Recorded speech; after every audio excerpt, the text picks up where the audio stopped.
Welcome back to our series on Catholic women.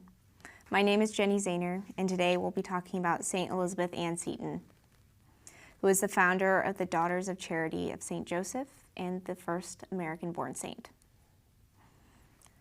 God is with us, and if sufferings abound in us, his consolations also greatly abound and far exceed all utterance.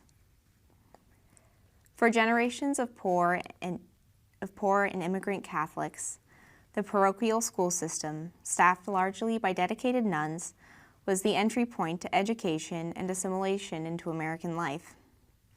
This outstanding feature of American Catholicism was created by many people, but it was largely formed by one woman, Elizabeth Ann Seton, a Catholic convert and the first canonized saint born in the United States of America. Elizabeth Ann Bailey was born 2 years before the American Revolution to a prosperous and staunchly Episcopalian family in New York City. At the age of 20, she married a successful shipping merchant named William Seton.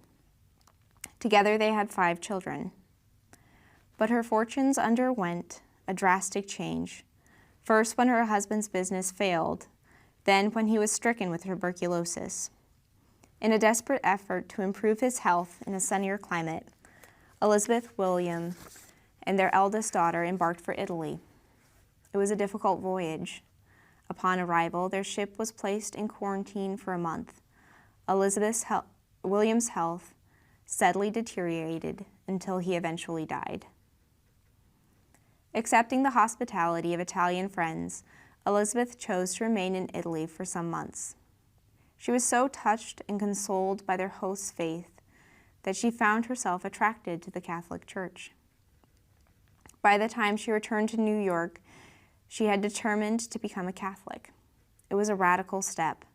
So intense was the anti-Catholic feeling among her family and social circle that she was effectively abandoned.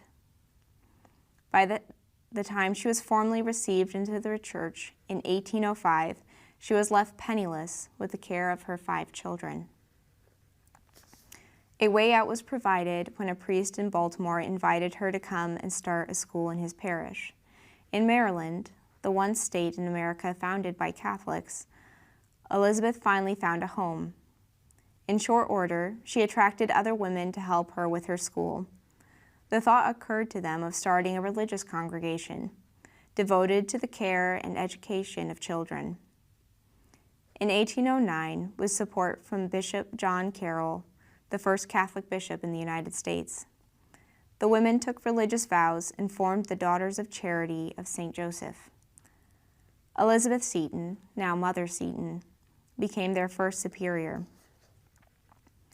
As the first religious congregation founded in the United States, Mother Seton and her sisters had to grope their way through unknown territory. Though they modeled themselves on the Daughters of Charity of Saints Vincent de Paul, they had few precedents or examples to guide them. Certainly, Mother Seton, a convert of only 4 years and still in charge of her family, brought no previous experience in the religious life. For some years, until she found her balance, she suffered under the rigid spiritual direction of priests who tried to control and shape the direction of her order. Her greatest personal trial came in 1812 following the death of her 16-year-old daughter, Anna. For 6 months, she was devastated by a grief that came close to despair. As she later wrote, "After Anna was taken, I was so often expecting to lose my senses, and my head was so disordered that unless for the daily duties always before me, I did not know much of what I did or what I had left undone." But eventually she pulled through, helped in part by a good priest who convinced her that hers was a celestial commission.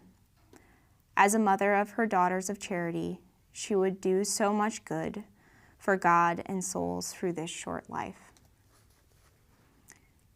In the years to come, her practical good sense, abiding faith, and deep maternal instincts steadily guided the growth and spirituality of her community. Before long, schools and orphanages under her direction opened in several cities.